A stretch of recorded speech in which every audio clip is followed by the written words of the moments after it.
Harden to the corner. Westbrook connects on a three. Then you get a downhill floater for Adson. Harden meets Doncic. His three is good. James Harden on the step back. Welcome to Inside the Mavs, presented by Aura. My name is Kevin Gray, Mavericks pre- and post-game host on the Dallas Mavericks Radio Network. Appreciate you joining me here for the latest episode of Inside the Mavs, the official Mavericks podcast of 97.1 The Freak. If you're watching this on my YouTube channel at Kevin Gray Sports, make sure you like and comment on the video. And if you're listening to the podcast, you can download and subscribe to Inside the Mavs on iHeartRadio, Apple Podcasts, and Spotify. Wherever you get your podcast for free, give it a 5-star rating or write a review for it while you're there. And follow me all over social media at Kevin Gray Sports. Unfortunately, the Mavericks fall in game one of their first-round matchup with the Los Angeles Clippers, as, of course, the Mavericks are matching up against Los Angeles for the third time in the last 5 postseasons, and the Mavericks, who only scored 30 points in the first half, only 11 from Luka Doncic in that first half, were absolutely miserable from the field, and they couldn't find a way to claw themselves back into it, although they played much better in the second half. It was all over at the end of the first half as the Mavericks scored a total of 30 points and were down by 26, 56-30 at the end of the first half. For the Mavericks, one of their worst performances all season long, particularly in that second quarter, where they scored a grand total of 8 points. And you look at the first half statistics, how dreadful they were. The Mavericks in that first half went 9 of 41 from the field and 2 of 18 from the three-point line. Miserable shooting numbers for a miserable day, and for the Mavericks, not able to take advantage of a Clippers team that did not have Kawhi Leonard in the game, as he missed a game due to right knee inflammation. We will see about his status for game 2 on Tuesday. The Clippers, they'll find themselves in an advantageous position because they may not have to play Kawhi in game number 2 because they've already, at minimum, have got a split in the first 2 games of this series. But for the Clippers, it was about punishing the Dallas Mavericks on the inside, particularly with Ivica Zubac, who had a playoff career high 20 points. He had 15 rebounds in a game where the Mavericks physically simply got dominated from the outset. The physicality and the toughness that the Clippers displayed was on full display from jump, and the Mavericks simply didn't have it. You heard from multiple players and Jason Kidd after the game was over with that the Mavericks simply did not bring the mentally, physically toughness that they needed to have in this game, and that mentality was not found really throughout the course of game number 1. And you look at this game, particularly as you start in the first half and in the first quarter, the Clippers were the ones who were the aggressors. They were the ones setting the tone throughout the entirety of the game. And it started in the first quarter where they scored 14 points in the paint. Ivica Zubac himself had 10 points, going 5 of 6 from the field. James Harden, who we'll get to in a little bit as well, was fantastic, had 11 points in that first quarter. And for the Clippers, they knew that they were going to be without Kawhi Leonard. In fact, James Harden said after the game that they knew 2 days ago that Kawhi was not going to play in game number 1, and they played like a team that was ready to be able to fulfill their roles based on not having Kawhi on the floor. And James Harden turned back the clock about a good 10 years with his aggressiveness, not only making plays for himself, but also for his teammates, as you saw and heard during the initial playing of this video, obviously, with finding Russell Westbrook, be able to knock down a 3, James Harden be able to hit step backs as well. But he was the one from the offensive side of things with the Clippers setting the tone. In fact, James Harden even did some work on the defense and had a couple of block shots in that first quarter as well. So all in all, just a terrible day for a Mavericks team that came into this game well rested. Of course, with Luka and Kyrie not having played the first couple of games or the last 2 games of the regular season and had over 10 days off to be able to get themselves rested and prepared for this game, simply got outplayed, out-toughed, and in Jason Kidd's case, got out-coached. You look at the way that the Mavericks, again, did not shoot the ball well from the outside, but I thought the adjustments that the Clippers made was very interesting. We've seen in years past how Luka Doncic has been able to get after Ivica Zubac, especially calling him out on screens and being able to make him barbecue chicken from there.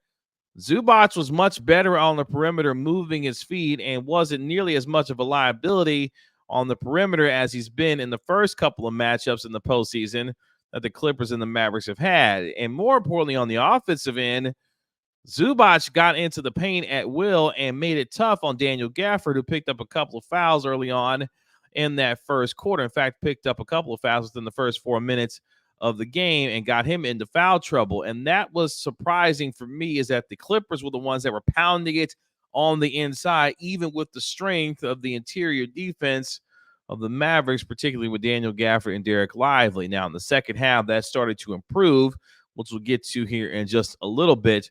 But what concerned me most, especially in that first half, outside of the inability to make shots, was how much more physical, how much more aggressive, and how much more tough the Clippers were able to play at the outset, something that we have come to know from the Mavericks, especially during the second half of the year, that they had been known for. But that simply wasn't the case in game number one. More on game number one between the Mavericks and the Clippers. But before we get there, let's take a break and hear from today's sponsor of our video and our podcast, and let's hear from Aura.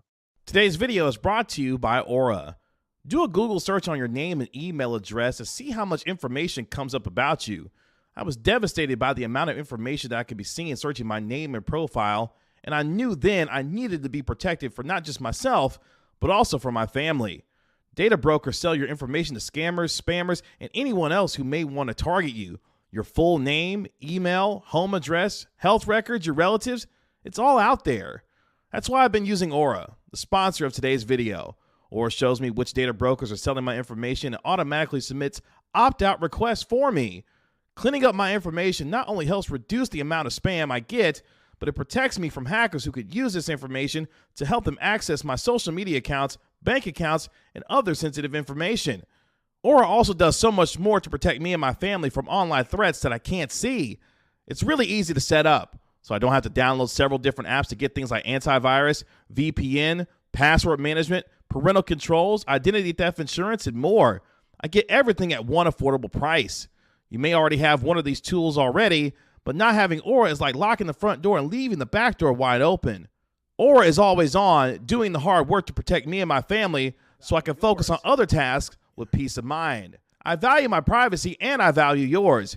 You can go to aura.com/Kevin Gray to start your 2-week free trial.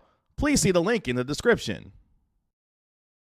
Back here on Inside the Mavs. Thank you so much for hanging out with us for that break and hearing from today's sponsor of our video and our podcast in Aura. Obviously recapping and dealing with the game one disappointment for the Dallas Mavericks as they lost to the Los Angeles Clippers in the best of 7 series in game number one, as the Mavericks started 2 of 7 from the field in that first quarter and just 1 of 3 from downtown in the first 3.5 minutes of the game. Clippers went on a 9-2 run after the Mavericks had tied the game at 7 after a PJ Washington three-pointer, but the Clippers simply from the jump were much more aggressive and much more physical with the Mavericks and shot the ball and took advantage of a poor shooting Mavericks team in game one. We mentioned how well Ivica Zubac played with the 10 points that he had in the first quarter as the Clippers shot 6 of 8 from 3, 62% overall from the field. James Harden had 11 points as well, as he was able to knock down 3 3-pointers in that first quarter. And the Mavericks were down by 12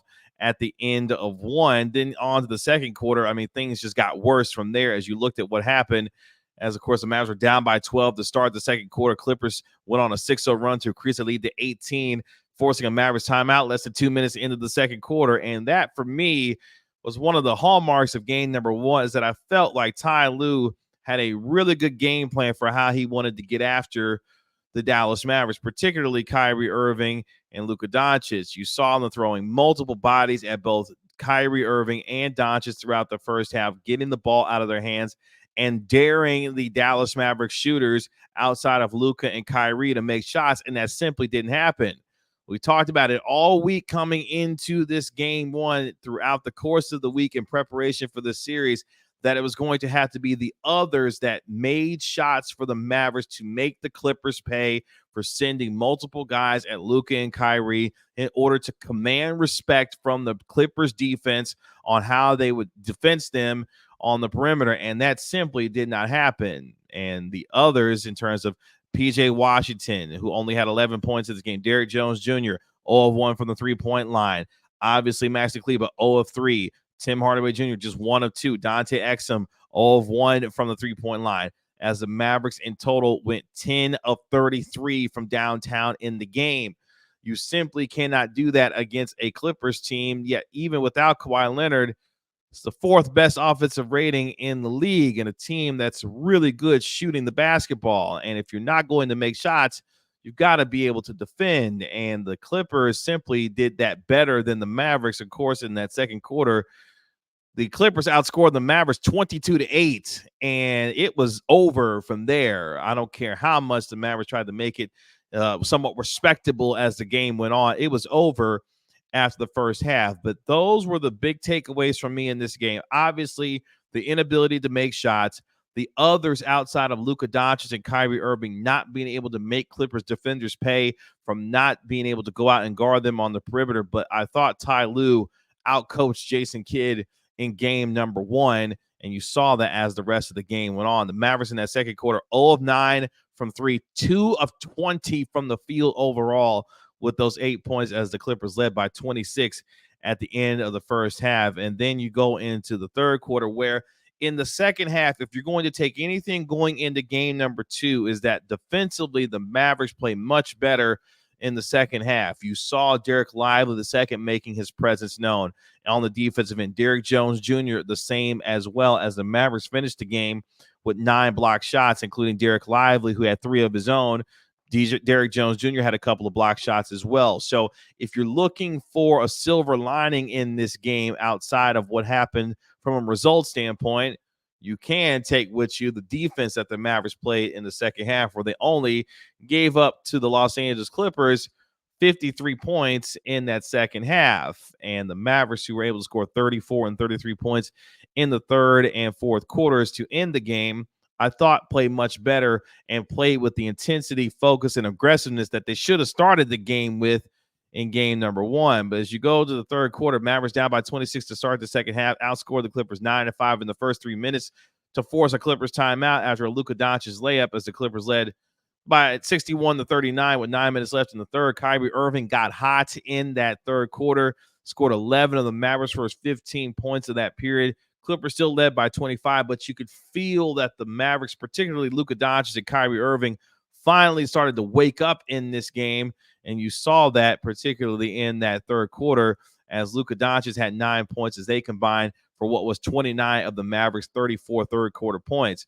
But even with those two lighting up offensively as they were, again, it underscores how poorly everyone else around Luka and Kyrie was playing offensively. Terrence Mann and Ivica Zubac had really good third quarters. They each had 8 points, as the Mavs shot 65% from the field and 4 of 5 from 3, but it really didn't matter, as the Clippers shot 7 of 12 from downtown from 3 themselves. And you're not going to win a lot of games when you look at the box score and you see that the Clippers shot 50% from 3, going 18 of 36 from downtown, and the Mavericks going 10 of 33 from downtown. You look at that disparity, obviously, that would be a 54-30 disparity. That means that the Clippers were a plus 24 from the three-point line, and that really was the difference in this game. The Mavericks were able to get to the line 33 times and knocked out 25 free throws, but it simply wasn't enough when you go 31 of 80 from the field and 10 of 33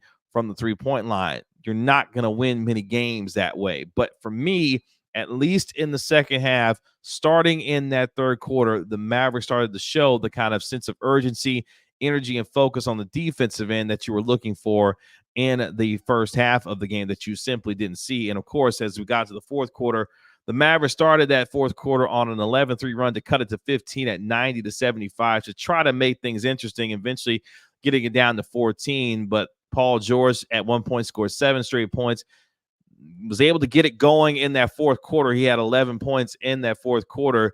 But I thought, at least in the second half, and really for the most part in this game, the Mavericks did a good job of bottling up Paul George. He did have that quick burst, as I mentioned, in the fourth quarter to really kind of seal things for the Mavericks, but overall did a good job in terms of limiting him, in terms of making things tough on him, even with the baskets that he did make. And that's disappointing when you look at how well the Mavericks played defensively in the second half, but you marry that with the inability to make shots in the first half and not taking advantage of not having Kawhi Leonard on the floor makes it all the more disappointing that the Mavericks are not able to find a way to get a win in game one. And I've seen the reaction all over social media when it comes to Twitter, X, or whatever we call it, how inefficient and how poorly Maxi Kleber was. Tim Hardaway Jr. the same in terms of the revolving door that he was on the defensive end. And Jason Kidd has got real decisions to make as we go into game two. Looks like we may see more of Josh Green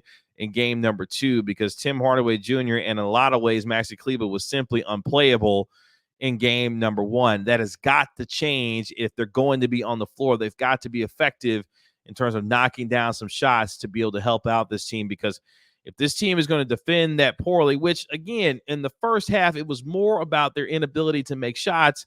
I thought for the most part defensively in that second half, they played pretty well, but every time it felt like the Mavericks were starting to get some momentum, Jason Kidd kept inserting Tim Hardaway Jr. and Maxi Kleber into the lineup, and that blunted the momentum that the Mavericks were starting to build at different points of the game. So those are some adjustments that I'll initially be looking for going into game two, is obviously making more shots. The Mavericks, for some reason, came out flat. You heard Luka Doncic after the game saying, not sure why the Mavericks came out flat the way that they did, but they cannot come out that way in game two. Otherwise, they'll be coming back to Dallas down 2-0, regardless if Kawhi Leonard plays or not. And that will be all eyes on this series going into game two, is whether or not Kawhi Leonard, who was known to be out, at least from the Clippers side, for at least the last couple of days, what his game two status will look like. And for a guy that hasn't had any contact in practice, does that mean he could find himself getting back on the floor on Tuesday, or have the Clippers bought themselves a nice little luxury and not having to play him in game two, knowing that at minimum they've got themselves a split? But any way that you split this game, it was ugly from the Mavericks side. And if you had told me that Luka Doncic and Kyrie Irving were to combine for 64 points in this game and Kawhi Leonard was not going to be playing, I would have told you that the Mavericks would have had a pretty good shot of winning that game. They didn't count on the fact that James Harden would turn the clock back 10 years. Russell Westbrook, who was really good for them off the bench with his energy and hustle and effort. Yeah, I know he had his little tussle with PJ Washington that Mavericks fans weren't necessarily thrilled about. But what you love if you're a Clippers fan is the way that Russell Westbrook inserted himself in terms of his energy, being able to finish on the lob with a nice dunk. He was able to make a couple of threes that really were some back-breaking threes. And for the Clippers, they got exactly what they needed from their other guys without Kawhi Leonard on the floor, as they were able to get plenty of help from Ivica Zubac, who, again, I thought was terrific in this game with the 20 points that he had and the 15 boards that he had, really from a physical standpoint, taking it to the Dallas Mavericks, who've got to find a way to wake up going into game two, because if Zubac is going to continue to do this throughout the course of this series, it's going to be light work for them in terms of how they beat the Dallas Mavericks in the course of this series, which I don't think it will be a short series. As I mentioned, I picked the Mavericks to win this series in 7 games, but they've got to turn it around and turn it around quick going into game two, because simply what happened in game one was unacceptable. Again, when they look at the film and look what they saw in that first half, their inability to rotate over to get the kind of help that they needed to deal with Zubac. And you saw that the Clippers shooters were making them pay for sagging in on Zubac to try to bring extra help to deal with him in the middle. And then the outside shooters making them pay by knocking down shots. That's the formula that the Mavericks are going to have to use in game two, being able to punish the Clippers on the inside, but more importantly, the shot makers in PJ Washington, Derrick Jones Jr., Dante Exum, to a lesser degree, Josh Green, and however much we see him, Tim Hardaway and others. they've got to make the Clippers pay for bringing extra help on Luka Doncic and Kyrie Irving, and that simply was not the case in game number 1. So the Mavericks fall to the Los Angeles Clippers in game 1, 109-97. They'll get back on the floor on Tuesday at 9 p.m. as the Mavericks look to even up this series at 1 game apiece. If they can't, they are going to be in real trouble coming back to the American Airlines Center. Of course, the Mavericks were looking to try and steal home court advantage. They could potentially still do that by earning a split in Los Angeles in game 2. But again, all eyes will be on the status of Kawhi Leonard going into game 2 to see if he will play. Daniel Gafford, who hurt his ankle in the first half, was able to come back out in the second half, but was really rendered ineffective throughout the course of this game. And he took responsibility for his poor play in the game 1 as well, knowing that he's got to set the tone from a physicality standpoint. And at times, the moments were just too big for the others of the Mavericks because they simply did not contribute in the way that they will need to in order to give themselves a chance to win the series, where we've seen the Mavericks win in a variety of ways during the second half of the year. But against a motivated Clippers team, the Clippers simply punched them in the mouth, and the Mavericks never recovered in game number 1. They'll need to hurry up and pick themselves up off the canvas, because they don't. If they don't, they'll be looking like Devin Haney, finding themselves losing a decision in this series by the time we get to the end of this 7-game series matchup between the Mavericks and the Clippers. But again, Mavericks fall to the Clippers in game number 1, 109-97. They'll look to bounce back at game number 2 on Tuesday night. That'll do it for this episode of Inside the Mavs. Again, you can download and subscribe to Inside the Mavs, the official Mavericks podcast. I'm 97.1 The Freak, wherever you get your podcast for free on iHeartRadio, Apple Podcasts, and Spotify. And if you're watching this on my YouTube channel, make sure you like and comment on the video as well.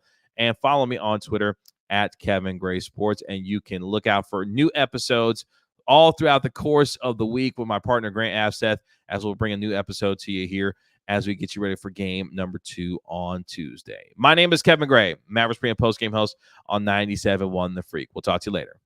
Peace.